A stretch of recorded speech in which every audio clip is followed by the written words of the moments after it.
देखिए चंपे चाचा सुन रहे थे, कहीं आके भाषणबाजी कर रहे थे कि नगरी में हम ये कर दिए। आप भी जानते हैं नगरी में कुछ किए, सबको उसका लिए। नगरी वाला याद होगा आपको, रिम्स टू जमीन का मामला, सभी आदिवासी लोग को उसका लिए। आदिवासी लोग लोहरदगा से आए, खूंटी से आए, लातेहार से आए, सिमडेगा से आए, गुमला से आए, रामगढ़ से आए, सिल्ली से आए, और पता चला चंपे चाचा ये नहीं हुआ। कौन था? सुबह देवेंद्र नाथ महतो थे और शाम को जयराम महतो थे। वो हाल जोड़ने का काम कौन किए? हमारे पार्टी के देवेंद्र बाबू किए कि नहीं? चंपे चाचा डर से अंदर में थे, और उनका बेटा का बोली आप सुने होंगे, बाबूलाल भैया का।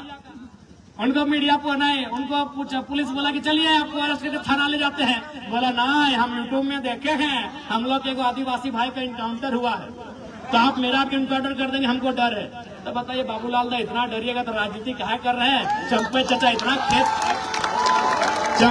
इतना खेत ला दिए हैं, बस सोचिए और खाइए। सुने कि नहीं हम घर चले जाएंगे। ये बाबूलाल जी का स्टेटमेंट है कि हम घर चले जाएंगे, तो इसलिए अब आपको तय करना है। और देखिए, जहां तक पूर्व मंत्री जी का बात है, उनको तो मैं पहले श्रद्धांजलि अर्पित करता हूं। रामदास बाबू नहीं रहे हमारे बीच, उसी समय दिसम गुरु शिबू सोरेन का भी देहांत हुआ, निधन हुआ।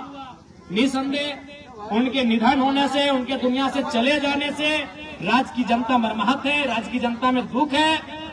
लेकिन ये जरूरी नहीं है कि उनके घर से जो आएगा विधायक बनने के लिए वही उस राज्य को चलाएगा या फिर वही उनकी तरह काम करेगा।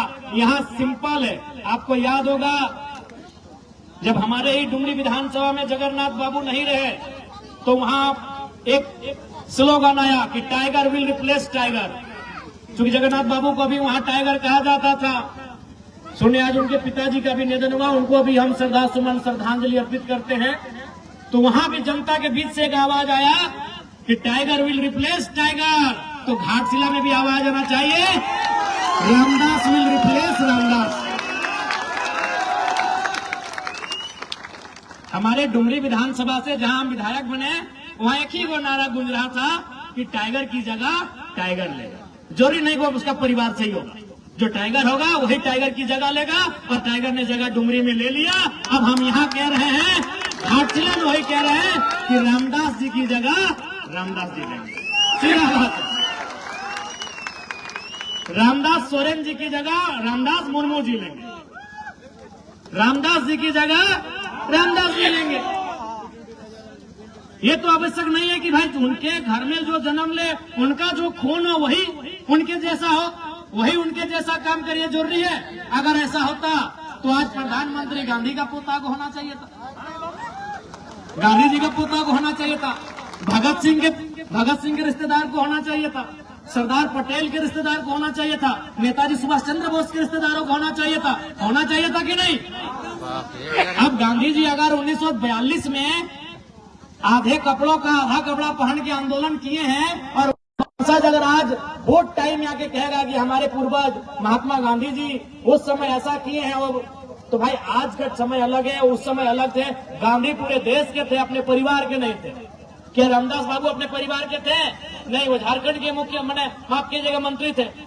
रामदास बाबू जब झारखंड के मंत्री थे तो झारखंड का कोई बेटा उनकी जगह लेगा, उनका ही परिवार क्यों लेगा?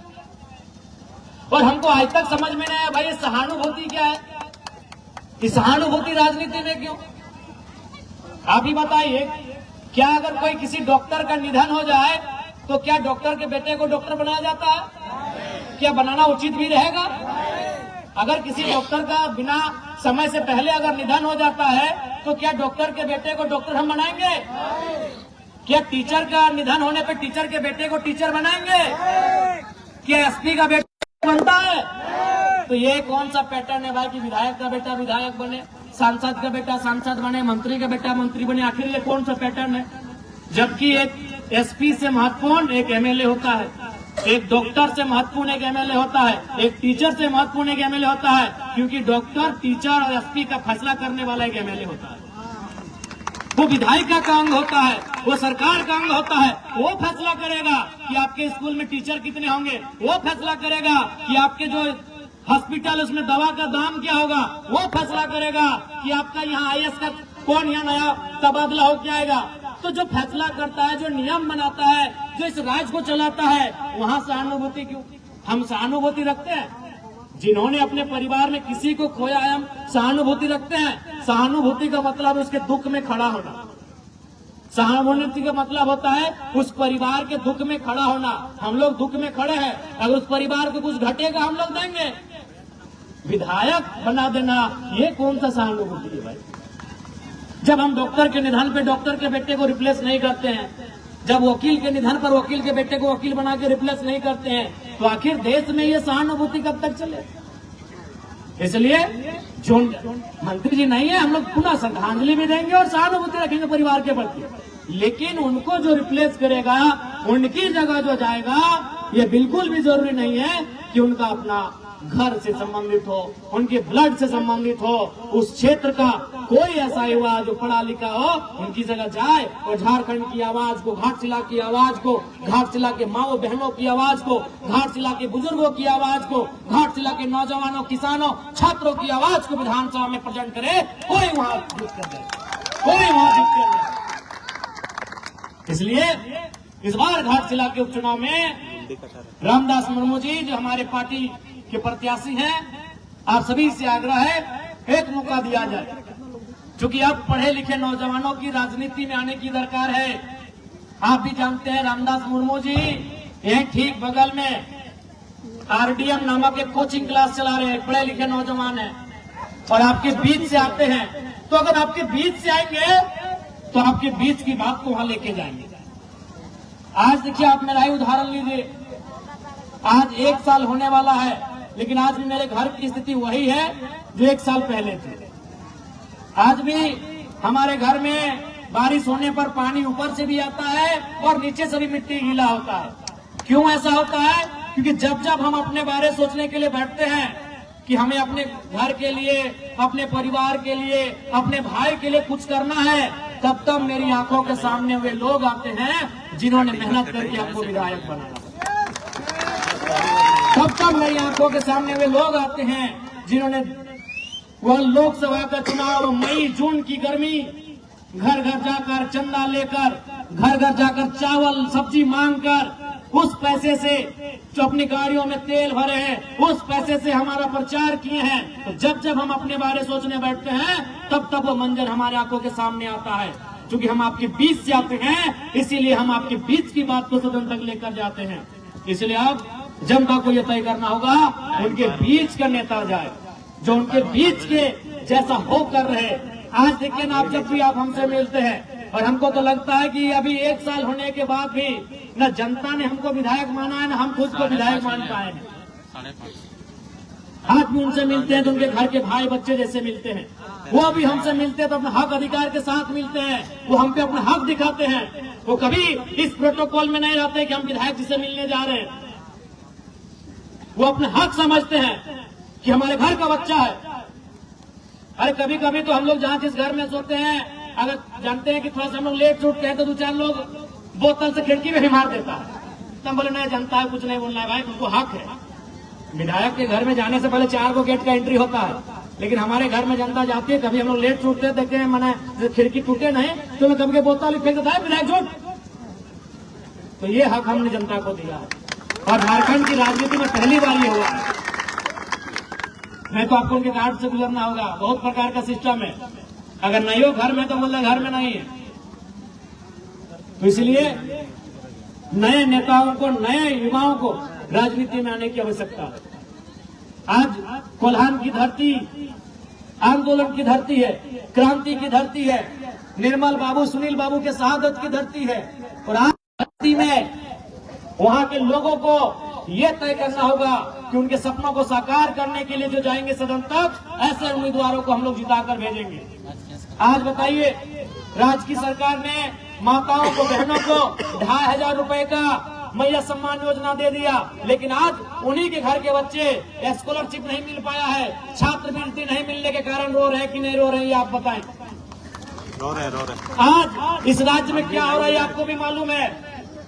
कुछ दिन पहले हमको ड्राइवर लोग फोन किया कि विधायक जी हम लोग बालू लेके चल रहे, परेशानी है। हम बोले भाई घाटशिला के चुनाव तक रुकिए, परेशानी रहेगा, क्योंकि सरकार के लोगों का सीधा आदेश है यहाँ से चंदा उठा के देना है चुनाव में।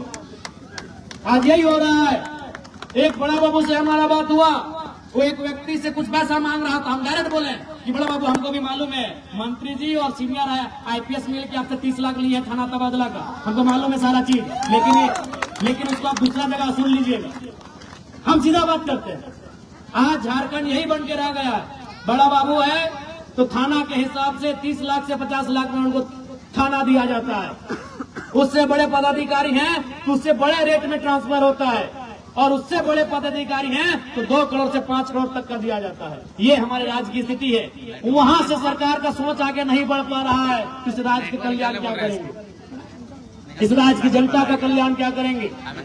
इसलिए राज्य की सरकार में जो बैठे बड़े बड़े नेता हैं उनकी जड़ें हिलनी चाहिए, उनका सिंहासन हिलना चाहिए, तभी उनको डर होगा। और नहीं तो फिर अगर बड़े बड़े नेता चुन के जीत जाएंगे, अगर चंपई चाचा के घर वाले जीत जाएंगे, मंत्री जी के घर वाले जीत जाएंगे, रघुवर चाचा के घर वाले जीत जाएंगे, अर्जुन मुंडा जी के घर वाले जीत जाएंगे, तो फिर तो मजाक हो रहेंगे ना, जनता है क्या, इसके वोट तो हम लोग ऐसे ले लेते हैं। फिर वो आपको ताना देंगे। और क्यों मुद्दों की बात करेंगे, क्यों मुद्दा की बात करेंगे।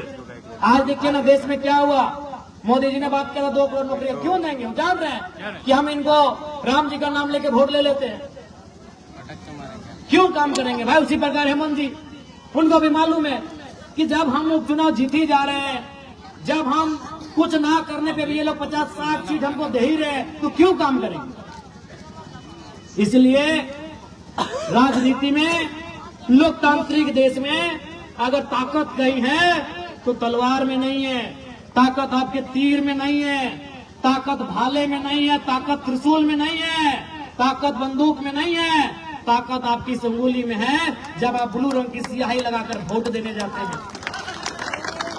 ताकत इस उंगली में है आपकी, जिस उंगली से आप उनको नचा सकते हैं। तो इसलिए उनको बताना होगा कि राजनीति आपकी रखेल नहीं है, राजनीति आपके अधीन नहीं है, राजनीति आपकी धरोहर नहीं है, राजनीति जनता की है, राजनीति जनता की है। आपको बताना होगा कि राजनीति जनता के लिए बनी है, इसे आपको बताना होगा। और ये सारी शक्ति तमाम जनता जनार्दन आपकी उंगली में है। अगर आप उनको बताएंगे नहीं, ये आप उनको जताएंगे नहीं, तो बदलाव कैसे होगा। उनके माइंड में सेट हो चुका है कि झारखंड की जनता सड़कों में लगातार 4 साल क्यों ना हल्ला कर ले, 4 साल क्यों ना आंदोलन कर ले, 5वें साल उनका वोट आखिर हम लोग ले जाएंगे। 5वें साल उनको फिर डर दिखाकर, 5वें साल उनको समीकरण का डर दिखाकर, बिना विकास किए, बिना मुद्दों के हम वोट लेकर जाएंगे। क्यों? इस पैटर्न को तोड़ना होगा, उनकी सोच को तोड़ना होगा, तभी बदलाव होगा। और एक बात याद रखिए, आज फिर कहेंगे पढ़े लिखे नौजवानों को राजनीति में आना चाहिए। अगर आज हमारा देश हिंदुस्तान आजाद हुआ तो पढ़े लिखे लोगों का बहुत बड़ा योगदान है। गांधी कौन थे? बैरिस्टर थे। पंडित नेहरू कौन थे? बैरिस्टर थे। सरदार वल्लभ भाई पटेल कौन थे? बैरिस्टर थे। नेताजी सुभाष चंद्र बोस कौन थे? इंडियन सिविल सर्विस के एस्पिरेंट थे। हमें लगता है पास भी कर गए थे। जो आज यूपीएससी कहते हैं, उस समय आईसीएस कहते थे, इंडियन सिविल सर्विस। चूंकि आचार संहिता का समय है, अभी हम लोग का पूरा 1 महीना कार्यक्रम होगा। बस इतना ही कहेंगे कि इस बार बदलाव को वोट करिए। 1 सीट मत देखिए, 1 सीट, एक अकेला जयराम महतो आज विधानसभा में क्या कर रहे हैं आप देख रहे हैं। एक अकेला जयराम महतो जनता को कितनी ताकत दिया है आप देख रहे हैं कि आज हर कोई अधिकारी से आंख मिला के बात कर रहा है, हर कोई मुद्दे की बात कर रहा है, डर नहीं रहा है। तो 1 सीट हमारे लिए 100 सीटों के बराबर है। आप दीजिए, हमारी ताकत दुगना होगी, मुद्दे दोगुना उठेंगे, सदन के पटल पर उठेंगे। इसलिए चूंकि आचार संहिता है, समय का अभाव है, तमाम माताओं बहनों को विशेषकर धन्यवाद देते हुए, तमाम माताओं बहनों को धन्यवाद देते हुए और उनसे अनुरोध करते हुए कि इस बार आप बदलाव करेंगे। मैं तमाम नौजवानों से कहूंगा कि घाटशिला के घाट में आप इतने चारों तरफ फैल जाएं, घाटशिला के घाट में आप इतने फैल जाए, इस बार जेल के इनको ये सीट उनकी झोली में जाए। मैं सभी से आग्रह करता हूँ, और बिल्कुल इससे पहले जितना भी हमारा वोट है वो कार्यकर्ताओं का वोट है, बस उसे जनता तक लेकर जाना है। तो हमारे प्रत्याशी रामदास दा है, एक पढ़े लिखे नौजवान है, जिन्होंने मास्टर किया है, जिन्होंने बीएड किया है, जो पढ़े लिखे हैं, चाईबासा यूनिवर्सिटी से पढ़े लिखे नौजवान हैं, एमएससी तो मास्टर यानी एमएससी एमए दोनों वही हुआ, एमकॉम रहे थे जो भी रहे, मास्टर यानी ये मास्टर के स्टूडेंट है, ये पढ़े लिखे नौजवान है। आप इनको एक बार सहयोग करें। जब पढ़े लिखे नौजवान सदन में जाएंगे, सदन की सार्थकता दिखेगी, सदन में मुद्दों पे बहस होगी, सदन में समस्याओं को रखा जाएगा और समस्याओं के समाधान पर डिबेट किया जाएगा, चर्चा किया जाएगा, सरकार को घेरा जाएगा, सरकार की जवाबदेही ली जाएगी, सरकार से उत्तर मांगा जाएगा। और आपने देखा हो ऐसी बार जब विस्थापन नीति का बहस था, आप ही के कोल्हान के मंत्री दीपक बिरुवा जी थे, किस प्रकार हमने उत्तर मांगा था कि मंत्री जी बताइए 5 दिन में कि 150 दिन में। आज बताइए, राज्य की जनता सुन रही है घर में बैठकर कि आप नीति को कब तक बना रहे हैं, 5 दिन कि 150 दिन। ऐसे नहीं मानेंगे, ऐसे नहीं सुनेंगे। तो सरकार को जो घेर सके, सरकार से जो जवाब मांग सके, सरकार से जो डिबेट कर सके और जनता के मुद्दों को उठा सके, बिना किसी डर के, बिना किसी लोभ के, बिना किसी लालच के, ऐसे युवाओं को भेजिए। रामदास जी पढ़े लिखे नौजवान हैं और फिर वही कहेंगे घाटशिला के उपचुनाव में Ramdas will replace Ramdas, Ramdas will replace Ramdas. और यही मंत्री जी को यही श्रद्धांजलि होगी। इससे बड़ी श्रद्धांजलि क्या होगी कि उनके नाम का, उनकी कद का ठीक है एक नौजवान, मंत्री जी भी इसी उम्र में होंगे जब पहली बार विधायक बन के गए होंगे, उनकी कद का ठीक है एक नौजवान उनके रास्ते से विधानसभा गया है और मंत्री जी ने जहां काम को छोड़ा है, रामदास मुर्मू जी वहीं से काम को आगे बढ़ाएंगे। बिल्कुल परिवारवाद से राजनीति को दूर करिए, नहीं तो प्रतिभाओं का हनन हो जाएगा, प्रतिभाओं को आत्महत्या करनी होगी। आज प्रतिभा आत्महत्या कर रही कि नहीं कर रही है? आज टैलेंट सुसाइड कर रहे हैं और जो लोग पैरवी वाले हैं वो जिंदगी का मजा ले रहे हैं। इसलिए अगर टैलेंट को किसी का मोहताज ना बनना पड़े, प्रतिभाओं का हनन ना हो, प्रतिभाओं का अतिक्रमण ना हो, इसके लिए प्रतिभाओं को सदन में ले जाने की जरूरत है। परिवार को ही लेकर जाएंगे तो कहीं ना कहीं प्रतिभाओं पर एक गहरा चोट होगा। समय का अभाव है। पुनः मीडिया हाउस के साथ साथ पार्टी के तमाम साथियों को, सभी को जोहार करते हुए घाटशिला की जनता को ये संदेश देंगे, इस बार जब आप वोट करें तो बदलाव के लिए करें। राजनीति की जो परी पार्टी है उस परी पार्टी को तोड़ने के लिए वोट करें, यही मैं आप सभी से आग्रह करूंगा। सभी को जोहार, नमस्कार, आदाब, सलाम, जय झारखंड, जोहार झारखंड। और अभी दीपावली चल रहा है, सोहराय, सबको बहुत बहुत शुभकामनाएं।